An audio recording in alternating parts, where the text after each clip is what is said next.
नमस्कार। भारत, जिसे मंदिरों का देश कहा जाता है, 33 करोड़ देवी देवताओं की धरती। यहाँ कदम कदम पर देवी देवताओं का वास है। शहर शहर और नगर नगर मंदिरों की कतार दिखाई देती है और हर मंदिर की अपनी कोई न कोई मान्यता और विशेषता है। आज हम आपको ऐसे ही एक खास मंदिर के बारे में बताएंगे जहाँ श्री राम को भगवान के तौर पर नहीं बल्कि राजा के रूप में पूजा जाता है। मध्य प्रदेश के टीकमगढ़ जिले के अंतर्गत आने वाले ओरछा का राजाराम मंदिर पूरी दुनिया में इकलौता ऐसा मंदिर है। यहाँ सूर्योदय के पूर्व और सूर्यास्त के पश्चात मध्य प्रदेश पुलिस के जवानों द्वारा राजाराम को सशस्त्र सलामी दी जाती है। ओरछाधीश के रूप में मानते हुए उन्हें हर रोज गार्ड ऑफ ऑनर दिया जाता है। ये मंदिर इसलिए भी विशेष है क्योंकि सिर्फ इसी मंदिर में राम जी का पूरा दरबार सजता है, जिसमें उनके साथ सीता जी, लक्ष्मण और हनुमान जी तो विराजमान हैं ही।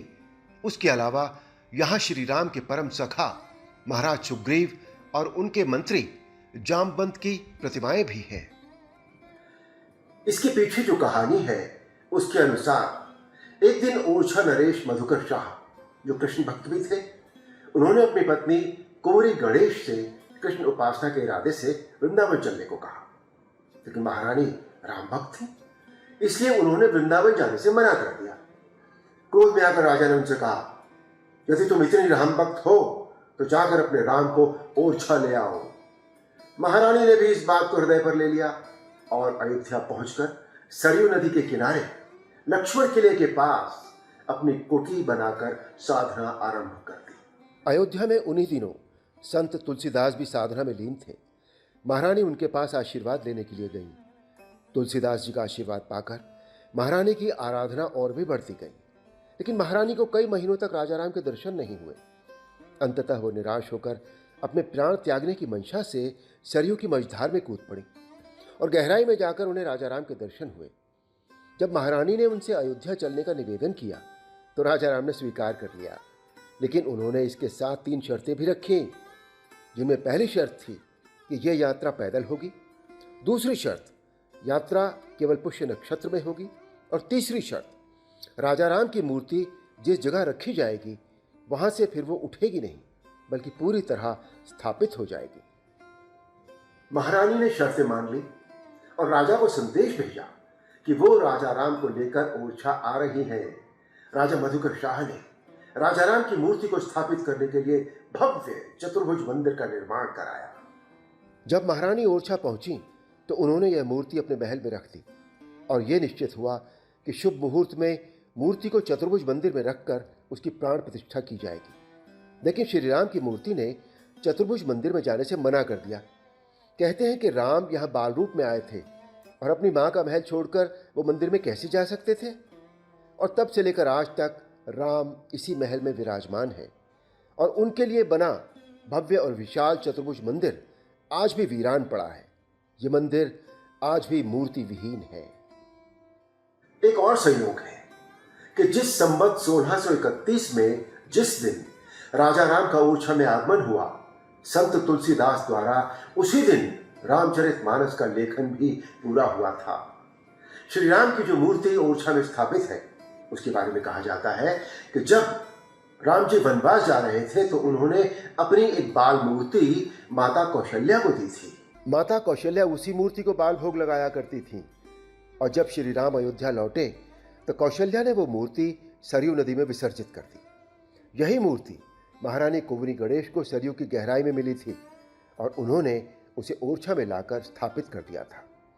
कहते हैं राजा राम को ओरछा में स्थापित करने के बाद उन्हें ओरछाधीश मानते हुए मधुकर शाह वहां से चले गए थे और टीकमगढ़ को अपनी राजधानी बना लिया था।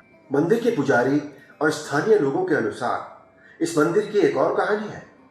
मूर्ति पूजा का विरोधी मुगल शासक बाबर भारत पर आक्रमण करने के बाद जगह जगह मंदिरों को तोड़कर मस्जिदें बनवा रहा था, लेकिन महारानी ने चतुराई से असली मूर्ति को अपने महल में रख लिया और राजाराम की प्रतीकात्मक मूर्ति को वहां रखवा दिया।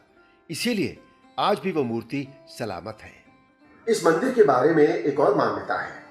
स्थानीय लोग कहते हैं राजाराम हर दिन सूर्योदय से लेकर सूर्यास्त तक ओरछा के मंदिर में रहते हैं और रात में अयोध्या चले जाते हैं।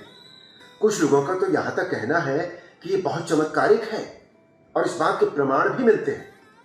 ओरछा में हर साल राजा राम की विवाह पंचमी का उत्सव भी मनाया जाता है और ये इतना भव्य होता है कि लगभग 50,000 लोगों के लिए खाना बनाया जाता है। पूरे नगर को सजाया जाता है। दूर दूर से लोग इस उत्सव में शामिल होने के लिए आते हैं। राजा राम के विवाह के लिए पूरे ओरछा को सजाया जाता है। स्वयं वहां के बड़े प्रशासनिक अधिकारी वर और वधू पक्ष दोनों की तरफ से अपना दायित्व निभाते हैं। इस उत्सव के दौरान 5 दिनों के लिए राजा राम को मंदिर से बाहर लाकर परिसर में स्थित झूले में रखा जाता है, जहां वो अपनी प्रजा से मिलते हैं। फिर पूरे नगर में बैंड बाजों के साथ भव्य तरीके से उनकी बारात निकलती है और विवाह का समारोह संपन्न होता है। कहते हैं ओरछा में वाकई रामराज है और वहां अपराध बहुत कम होते हैं। हर साल देश विदेश से लगभग 1 लाख श्रद्धालु राजा राम के दर्शन करने के लिए ओरछा जाते हैं। ये बहुत अद्भुत मंदिर है। अगर आप अभी तक नहीं गए हैं तो एक बार अपने परिवार के साथ वहां जरूर जाइए। जय श्री राम।